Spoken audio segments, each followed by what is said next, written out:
আপনি তো মশাই খুব ভাগ্যবান, বাড়িতে একটা বউ রেখে আবার অন্য মেয়ের হাত ধরে ঘুরে বেড়াচ্ছেন। না মানে তুমি এত সুন্দর দেখতে, তোমাকে দেখে যে কোনো ছেলে প্রেমে পড়ে যাবে। তাই যদি হয় তবে আমিও বলে রাখি, আমি আপনাকে রুকসানা থেকে বেশি ভালোবাসা দেব, তার সঙ্গে দেব সন্তানের সুখ।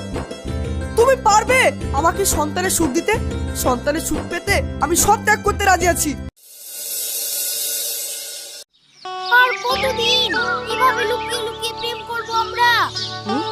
লুকিয়ে লুকিয়ে প্রেম করার মজাই আলাদা। যতদিন পারো এই প্রেমের মজাটা নিয়ে নাও। হ্যাঁ, তোমার তো মজা লাগবে। যদি মেয়ে হতে তাহলে বুঝতে আমাদের কত সমস্যা, আমি যে কত অসুবিধার মধ্যে আছি। অসুবিধা নাকি আমাকে ছাড়া থাকতেই পারছো না? ইয়ার কি ছাড়ো, আজ 1 মাস ধরে তুমি তোমার মাকে কথাটা বলতেই পারছো না। আমার এখন সন্দেহ হয় তুমি কি সত্যি আমাকে বিয়ে করবে। সন্দেহ হয় মানে? তুমি কি মনে করেছো আমি কি আমকে আটি ছুঁড়ে ফেলে দেওয়ার লোক? আজ পর্যন্ত একটা হাম্পিও তো খেতে দিলা না। সব কত হাম্পি খাবে, ওসব হবে না। যা হবে সব বিয়ের পর। আমাকে আর 5টা মেয়ের মতো ভেবো না কিন্তু। বিয়ের পর তো যা হবার হবে। এখন একটা হাম্পি খেতে দাও না, দাও দাও। একদম গায়ে হাত দিয়ে চেষ্টা করবে না। সব কত মাকে বলার ক্ষমতা নাই, আবার এসে হাম্পি খেতে। তুমি কি মনে করেছো আমি আমার মাকে ভয় করি? আমার মা যদি এখানে থাকতো বুক চিতিয়ে বলে দিতাম, এই দেখো তোমার বৌমা। তোমার সাহসের কথা আমার জানাই আছে। মাকে দেখলে ভয় করতে ঢুকি যায়, আবার বড় বড় কথা। গিন্নিমা, এবার সব ফসল খুব ভালো হয়েছে। ভালো হবে না? ভালো তো হবে। এবার আমার ছেলে হাসিম সব নিজের হাতে দায়িত্ব নিয়েছে, ফসল তো ভালো হবে। হ্যাঁ গিন্নিমা, হাসেম ভাইজান খুব ভালো ছেলে। আপনি যা বলেন তাই করে। এরকম ছেলে তো এখন পাওয়াই যায় না। হাসিমের আব্বাই তো আমার কথার অবাধ্য হতে পারেনি, আর হাসিম তো আমার ছেলে, ওর ক্ষমতা আছে আমার কথার অবাধ্য হওয়ার। হ্যাঁ গিন্নিমা, আপনার কথাই শেষ কথা। কাউরি ক্ষমতা আছে আপনার কথার উপর কথা বলা? একদম ঠিক। চল।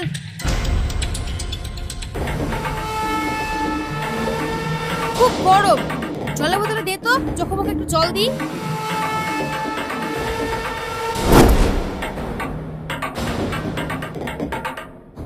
ওরা কারা রে?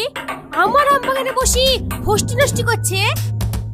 হাসেম ভাইজান এই মরিছে। ওরা কেউ না গিন্নিমা, এই আমটাম কুড়াইতে এসে বোধহয়। ওইদিকে চলেন, ওইদিকে চলেন চলেন চলেন, আসেন আসেন। ওরে বাবারে, মা চলে এসেছে। এই উঠো উঠো, পালাও পালাও পালাও। এক্ষুনি বললে যে তোমার মা আসলে আমাদের পরিচয় করিয়ে দেবে। চলো তোমার মার কাছে আমাকে নিয়ে চলো, গিয়ে তাকে বলো আমি তার বৌমা। কাম পুরুষ কোথাকার, আমার মুখে বড় বড় লেকচার। এই ওসব পরে দেখা যাবে। ও তো মা ওখানে দাঁড়িয়ে আছে, দেখতে পেলে সব যাবে। এই আসো আসো আসো। এখনকার ছেলে মেয়ে একেবারে অসভ্য, আর ওদের বাপ মাই বা কেমন? নিজের ছেলে কোথায় যাচ্ছে না যাচ্ছে একটু খোঁজ রাখে না। একদম ঠিক বলেছেন গিন্নিমা, সব বাপ মায়ের দোষ। হ্যাঁ তাই তো, আমার ছেলের ক্ষমতা আছে এসব করার। মেয়ে ঠ্যাং ভেঙে দেবো না। মেয়েটা আবার কেমন? একটা ছেলের হাত ধরে আম বাগানে চলে আসলো গল্প করতে। মেয়েদের কি দোষ? মেয়েদের মন তো খুব নরম, সহজেই ছেলেদের কথায় পড়ে যায়। এই আমাকেই দেখ না, আমার মন কত নরম, সহজেই গলে যায়। হ্যাঁ তা ঠিক বলেছেন। আপনার মতো নরম মনের মানুষ আর দিয়ে খাই যায় না। আরে আমার জমিতে ঘাস কাটছে না। এই কে রে? এই ধরলে তো, ধরলে সে আম গাছে বাঁধ। ওকে জন্মের মতন শিখাচ্ছি আমার জমিতে ঘাস কাটা। এই কে রে ঘাস কাটছিস? কে রে? এই থাম থাম। ওই দেখো ডাইনে চলে বলে ঠ্যাং ভেঙে দেবো। জান বাঁচে কাজ। ওরে বাপ রে, এই থাম। আর বাইবো না গো। কষ্ট আছে তো। এই বাড়ি চল, বাড়ি চল।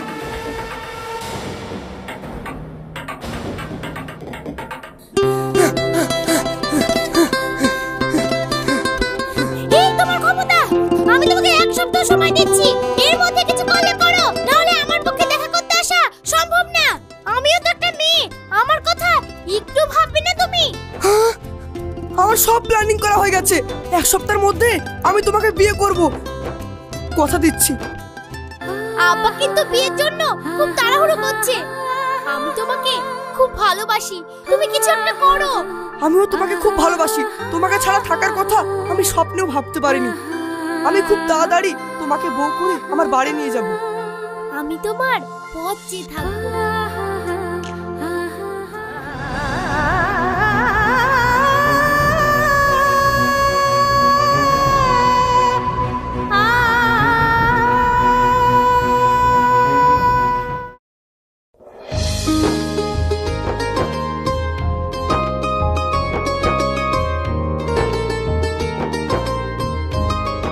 শেরপুর ভাই, তুমি আজকে আমাকে খুব বাঁচিয়ে দিয়েছো।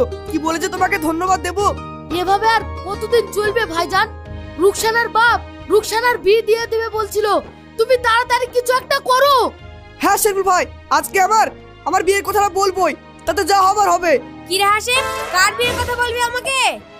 দেখো মা, অনেকদিন ধরে একটা কথা বলবো ভাবছি, কিন্তু বলতে পারিনি। আজ আমাকে বলতেই হবে। হ্যাঁ তা বল, অত ভয় করছিস কেন? তুই আমার একমাত্র ছেলে, তুই আমাকে সব বলতে পারিস, কোনো ভয় নেই তোর। হ্যাঁ মা, আমি তোমার একমাত্র ছেলে। এই একমাত্র ছেলের একটা কথা রাখতে পারবে? হ্যাঁ, রাখতে পারবো না কেন? অবশ্যই রাখতে পারবো। তুই বল, তুই কি চাস? আমি রুকসানাকে বিয়ে করতে চাই, তোমার বৌমা করতে চাই। তুমি কি পারবে আমার এই কথা রাখতে? তুমি কি মেনে নিতে পারবে রুকসানাকে তোমার বৌমা হিসেবে রাখতে? রুকসানা মানে ওই ঈশানের মেয়ে? তুই ভাবলি কি করে ওই রুকসানাকে আমি এই বাড়ির বকর নিয়ে আসবো? কখনোই না। আমি জানতাম তোমার অহংকারের কাছে তোমার এই একমাত্র ছেলের কোনো দাম নেই মা, কোনো দাম নেই। তাই আমি ঠিক করেছি, আমি আর এই বাড়িতে থাকবো না, আজ চলে যাব।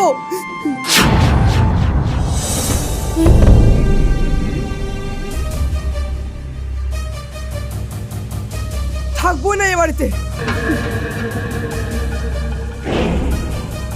এই একটু শোনো।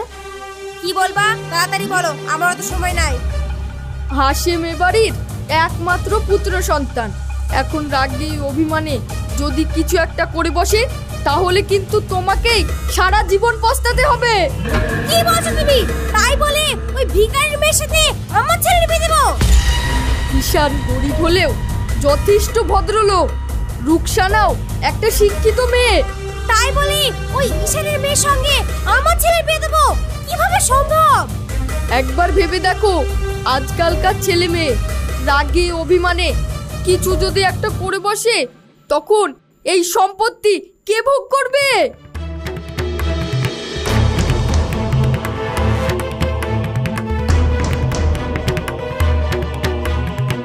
ঠিক আছে, আমি বিয়েতে রাজি আছি, কিন্তু আমার দুটো শর্ত আছে। হ্যাঁ, আমি তোমার সব শর্তে রাজি আছি মা, তুমি শুধু আমাদের বিয়েতে রাজি হও। আমার প্রথম শর্ত, তোদের বিয়েতে আমি থাকতে পারবো না, রেজিস্ট্রি করে বিয়ে করে নিয়ে আসবি। আর আমার দ্বিতীয় শর্ত হলো, বিয়ের প্রথম 2 বছর আমি তোর বউয়ের সাথে যে ব্যবহারই করি না কেন, তুই কিছু বলতে আসবি না। ঠিক আছে মা, আমি তোমার সব শর্তে রাজি আছি।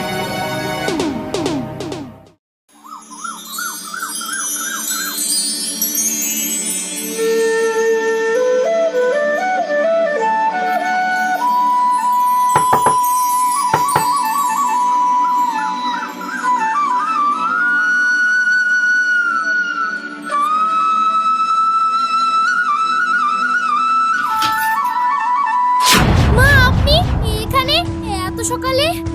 বাড়িতে তো মাটির মেঝেতে ঘুমাতে, আর এখানে খাটে শুয়ে ঘুম ভাঙছে না নাকি মহারানী?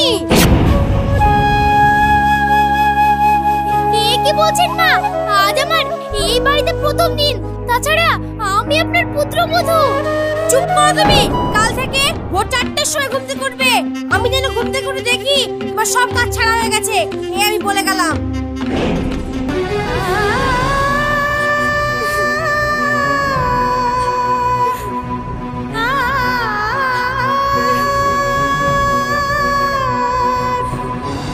মা কি আমাদের মেনে নেয়নি? না না, সব ঠিক হয়ে যাবে, দেখবে একদিন না একদিন মা তোমাকে ঠিক ভালোবেসে কাছে টেনে নেবে। তুমি চিন্তা করছো কেন? আমি তো আছি। এভাবে তুমি আমার পাশে থেকো, তাহলে আমি সব দুঃখ কষ্ট জয় করে নেব। আমি সারা জীবন তোমার পাশে থাকবো, কথা দিলাম।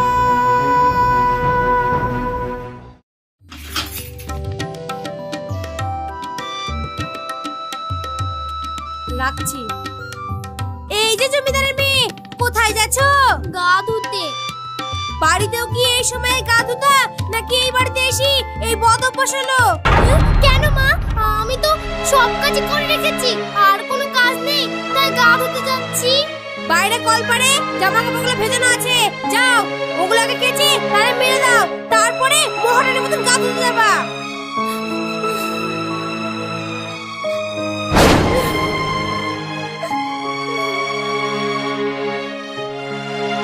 মা, এগুলো কিন্তু তুমি একদম ঠিক করছো না। আমাদের বাড়িতে কাজের মেয়ে থাকতেও কেন তুমি রুকসানাকে দিয়ে কাপড় কাচাচ্ছ? এই বিষয়ে তোর সাথে আমি কথা বলতে চাই না। তুই হয়তো আমার শর্তের কথা ভুলে যাচ্ছিস।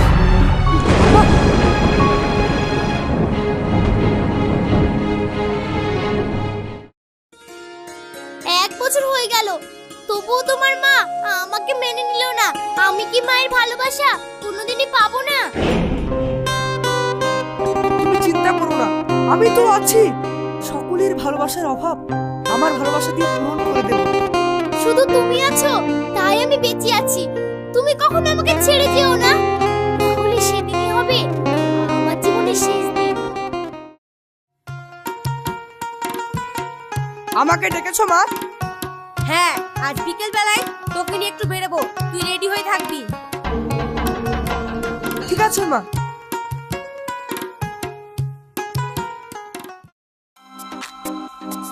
আচ্ছা মা, আমরা কোথায় যাচ্ছি তুমি তো বললে না? আমরা যাচ্ছি ফতাইপুর, বৃষ্টিদের বাড়ি। বৃষ্টিদের বাড়ি? কিন্তু কেন? বৃষ্টির বাবার সঙ্গে আমি কথা বলেছি, বৃষ্টির এখনো বিয়ে হয়নি, ওদের তোমাকে খুব পছন্দ ছিল। কথা হয়েছে মানে? কি কথা হয়েছে? তোমার পছন্দ করা বউকে অনেক সহ্য করেছি, আর নয় 2 বছরে একটা সন্তানের মুখ দেখাতে পারলো না সে, তাই ঠিক করেছি বৃষ্টির সঙ্গে তোমার বিয়ে দেবো। কিন্তু কোনো কিন্তু নয়, এত বড় সম্পত্তির মালিক তুমি, তোমার যদি কোনো ছেলে না থাকে তাহলে এত বড় সম্পত্তি দেখবে কে? তাই আমি যা বলছি তাই শোনো। তাছাড়া আমি জানি তোমার বৃষ্টিকে পছন্দ ছিল। কিন্তু মা, আমি তো রুকসানাকে ভালোবাসি।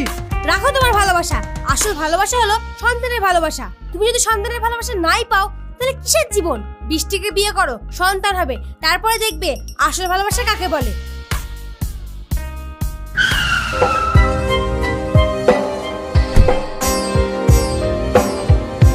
নেমে আয়।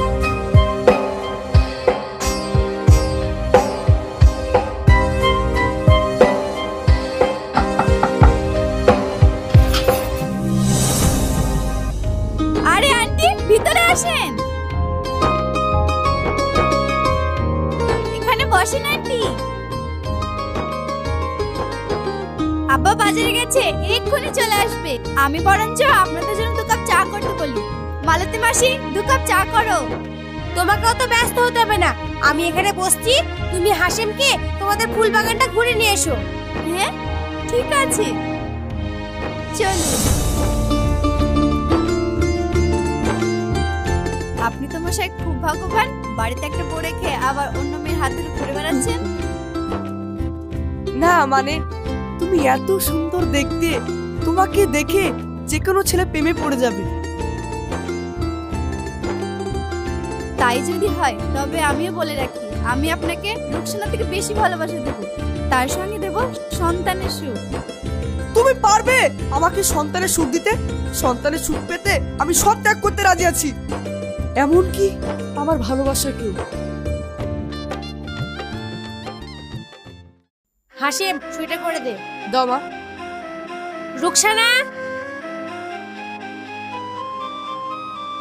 মা, আপনি আমাকে ডেকেছেন? হ্যাঁ, এই কাগজটাতে তুমি একটা সই করে দাও। কিসের কাগজ ওটা? তুমি একটা শিক্ষিত মেয়ে, তুমি নিজে দেখে নাও। হাসেমের সই করা হয়ে গেছে, তুমিও সই করে দাও।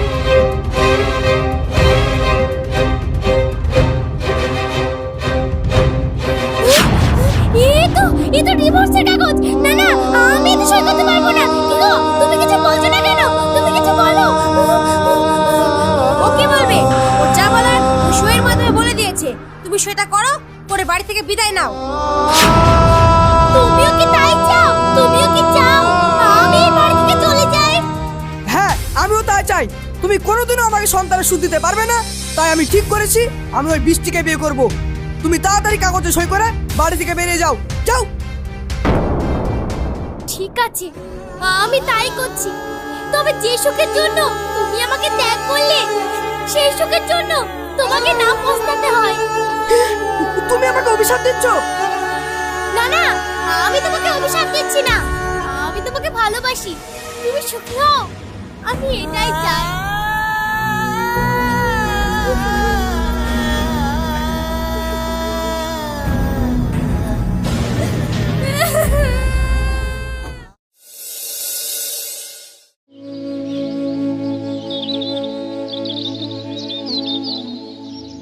দুপুর প্রায় হয়ে এলো, ওদের খেতে আসার সময় হয়েছে। যা তো, রাজুর কত দূর হলো দেখে আয়। হ্যাঁ দিদি, আমি দেখছি। যে আশ্রমের দায়িত্ব তুমি আছো, সেখানে কি কখনো ভুল হতে পারে দিদি? আমাদের সব রেডি, ওরা আসলেই কাজ শুরু করব। প্রতিদিনের মতো আজকে আমরা 50 জনের রান্না করেছি, তোমার কোনো চিন্তা নেই দিদি।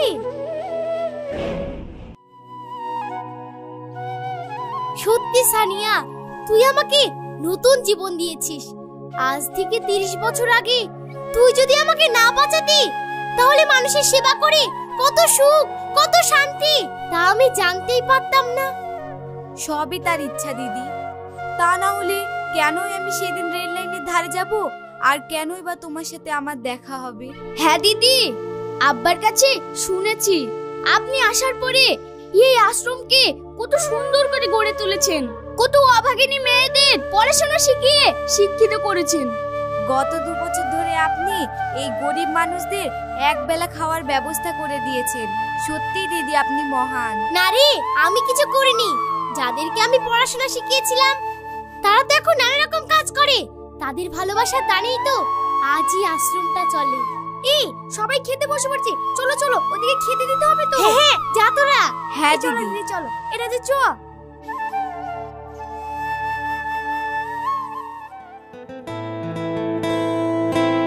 আমার কিছু লাগবে? আপনি ভাত নেবেন?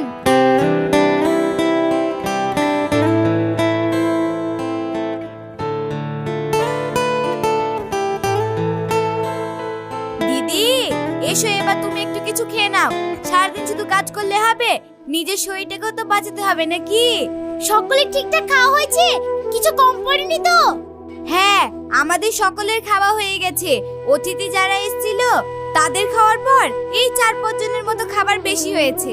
ঠিক আছে, যা খাবার বেঁচে আছে আমরা রাত্রে সবাই মিলে খেয়ে নেব। ঠিক আছে।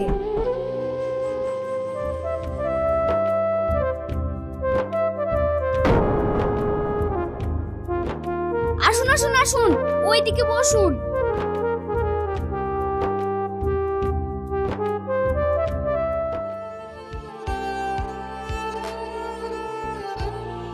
দিদি, 3 বৃদ্ধ এসেছে, দেখে মনে হচ্ছে অনেকদিন কিছু খায়নি।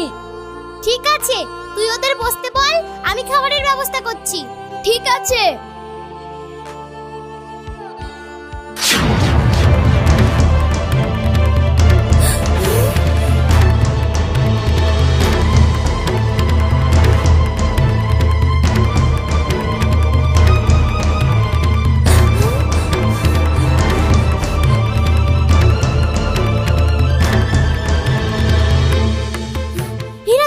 তুই ওদের জিজ্ঞাসা করতো ওদের ওই অবস্থা কি করে হলো। ঠিক আছে।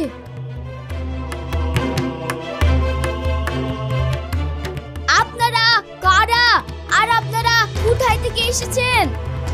আপনাদের এই অবস্থা কি করে হলো? সবই পাপের ফল। আমরা পাপ করেছি, তাই আজ শাস্তি পাচ্ছি।